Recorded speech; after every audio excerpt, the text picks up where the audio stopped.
Welcome to Bed Crime Stories podcast. I'm your host, T. If you like all things true crime, if you like it delivered in a peaceful, tranquil manner, if you like it clear and concise without drama, then I highly recommend you subscribe. And if you like what you hear, please smash the like button. It's a free way you can help. And now, without further ado, let's dig in. Hello, my friends. Have you guys heard about the mysterious disappearance of British teenager Jay Slater? He's the 19-year-old who disappeared following an attempt to walk back to his hotel on June 17th. He was in Tenerife. He had attended an NRG music festival on the island with two friends before he disappeared, and his last known location was the rural Deteno Park in the north of the island, which is about 11 hours away by foot from his hotel. So he's been missing since June 17th, and this was his first trip solo as a teenager away from his family. He works in England as an apprentice bricklayer. The area where he disappeared is very steep and rocky. There are deep ravines. There are trails along the road. It would be easy to fall, to slip down an area. It's a dry area full of cacti and other not so friendly brush to try to navigate through. Jay was apparently wearing a pair of shorts and a flimsy t-shirt when he disappeared. He also was down to 1% on his phone, and it sounds like he didn't have anything to drink. Now, during the day, this area is very pleasant, apparently, but at night, the temperatures drop dramatically, even in the summer, so it can get close to zero there. It sounds like Jay was not at all prepared for an 11-hour walk. He didn't have anything to drink. It sounds like he didn't have any food with him. He didn't have any extra clothing to keep himself warm. There's all sorts of people looking for him, the local police. His family is in Tenerife now, but apparently the terrain is so bushy and so hard to see through that helicopters circling, people looking, it's just nearly impossible to spot anything. After 13 days missing, while his family remains optimistic, realistically, it doesn't sound good. Now, on Friday, a friend of his named Brad Hargreaves told ITV's This Morning show that he'd been on a video call with Jay before his disappearance, and he heard him go off the road. He said, quote, he was on the phone walking down a road, and he'd gone over a little bit, but not a big drop, but a tiny little drop, and he was going down, and he said, I'll ring you back, because I think someone else was ringing him. The friend further said that he could see Jay's feet sliding down the hill, and he could hear that he was walking on gravel. But he said his friend was actually laughing at that point, and he didn't seem all that concerned. But this friend had no idea how far away Jay was from his accommodations. Now, before he disappeared, there's video footage that shows him dancing shirtless in a Tenerife nightclub. He was captured at 1 a.m., and it's the last known sighting before he vanished around 8:50 a.m. Now, Jay was on holiday with two friends. Those friends are okay, but it sounds like Jay went back to an Airbnb with two strangers after this concert. Nobody seems to know for sure why he went back to this remote Airbnb with these two British guys that were not well known to him. There's been a lot of talk about drugs. Apparently drugs are rife in Tenerife, and if you just walk down the street in town, people come up to you trying to sell you anything and everything. It's all there for the taking. So as I said, he was last heard from around 8:30 a.m. on Monday when he frantically called his friend, a woman named Lucy Law, saying that he was lost after leaving this remote villa the two men had been staying. He said he was lost and he was trying to walk back to his own accommodation, having missed the bus. He also told Lucy that he had cut his leg on a cactus, had no idea where he was, and that he needed water. So again, that was 13 days ago. You know, at first it sounded like this was some sort of a foul play situation involving these two strangers that he accompanied back to their remote Airbnb after this concert. But as time goes by, it sounds more like he may have fallen in that terrain, and without water and without survival skills, he likely could not survive not only the temperatures out there, especially at night, and without water, that's another problem. My thoughts are, I just wish he would have waited there for the bus instead of setting out on an 11-hour hike without the proper apparel and without the necessary supplies like water and something to eat. And of course, a fully charged phone and perhaps an extra battery to charge it again along the way. And definitely stay on the main road. Don't go off onto these trails. There have been some potential sightings of Jay Slater. The mother of Jay said that someone had come forward to say they saw someone who they thought was Jay walking back down the road, and then he sat on a bench. This person said he was with two men looking a bit worse for wear, and they were by a church. This guy has come forward and told the police about it, and they're looking into it, but of course they don't know if that's Jay for sure. So it sounds like there's two possibilities at this point. One, he could have encountered foul play due to someone other than himself. Two, he could have had an accident out there, fallen down one of these ravines and injured himself, been unable to walk, had no way to communicate with anybody, not enough food, not enough water, and succumb to the elements. Or miraculously, maybe somebody has taken him in and he's safe, but you'd think he would have used a phone to get in contact with his family by now. This is why they always say you should not go out on your own. You should not hike alone.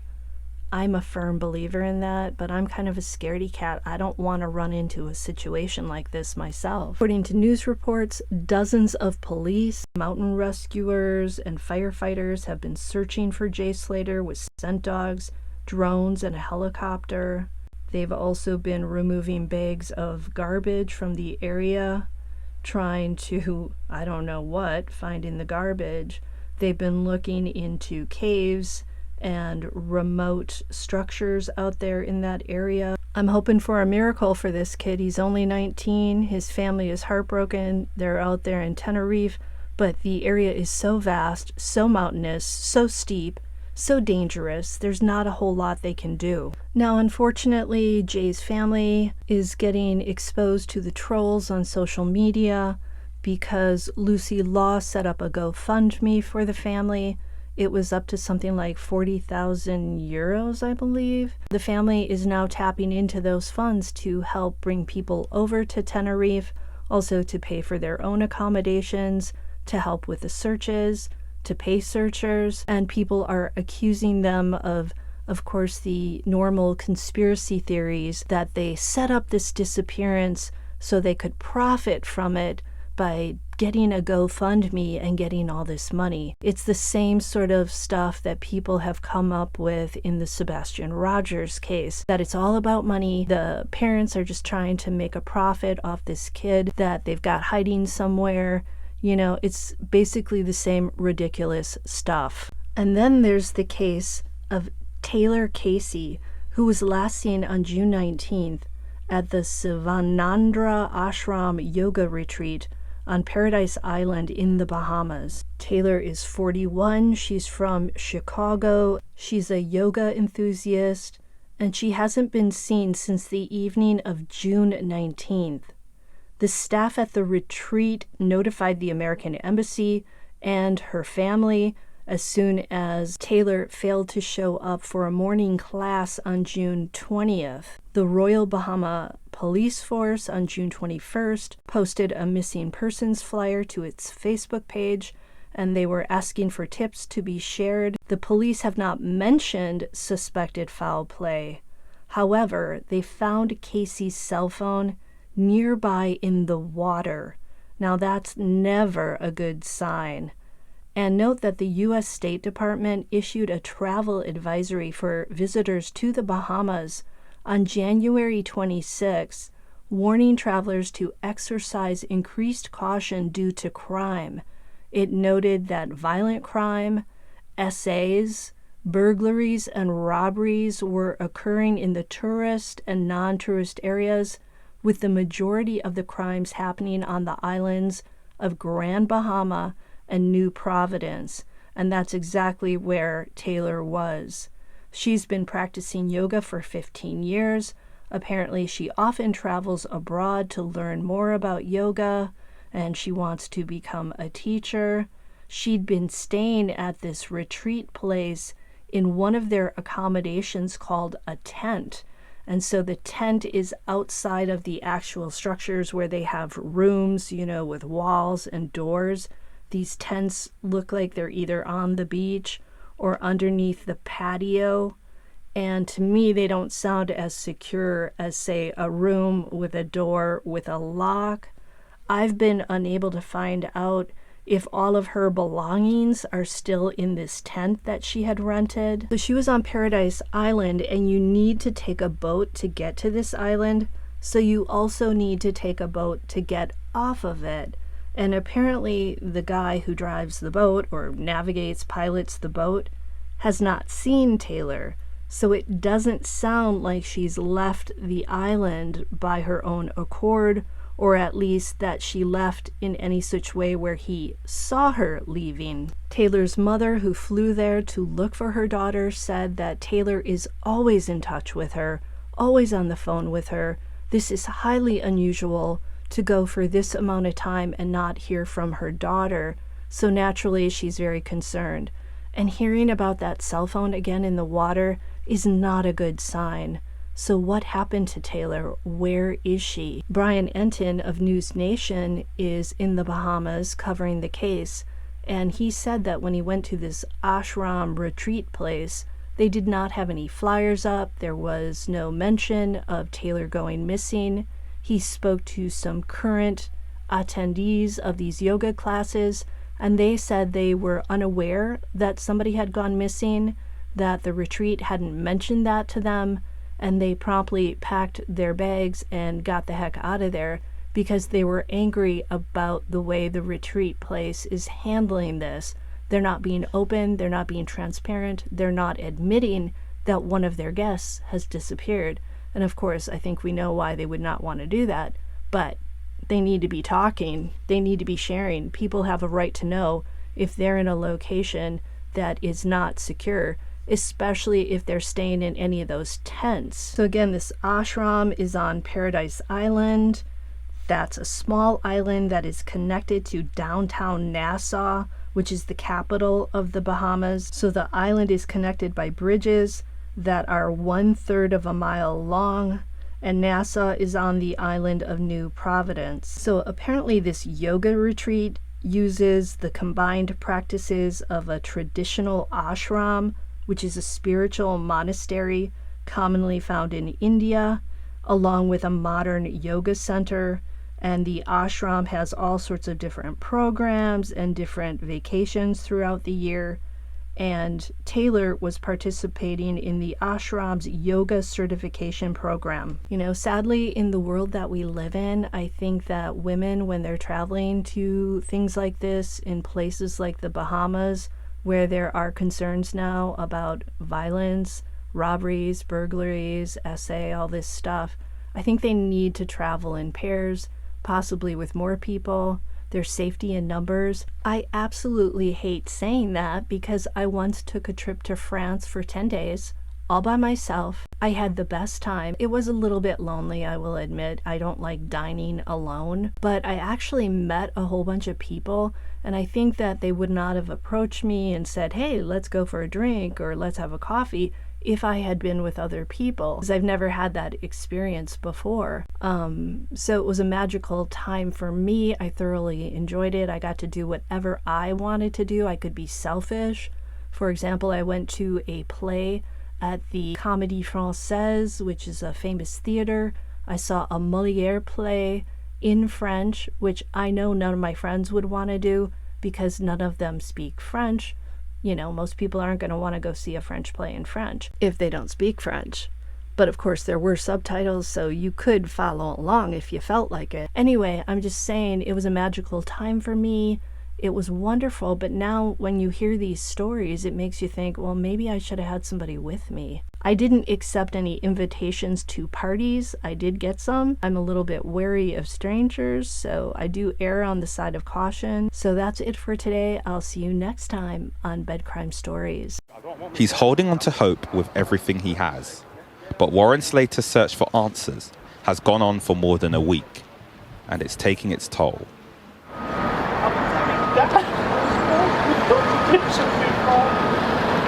In the town of Santiago del Tido, on the outskirts of the national park where his son went missing, Warren and a group of Jay Slater's friends think he was spotted.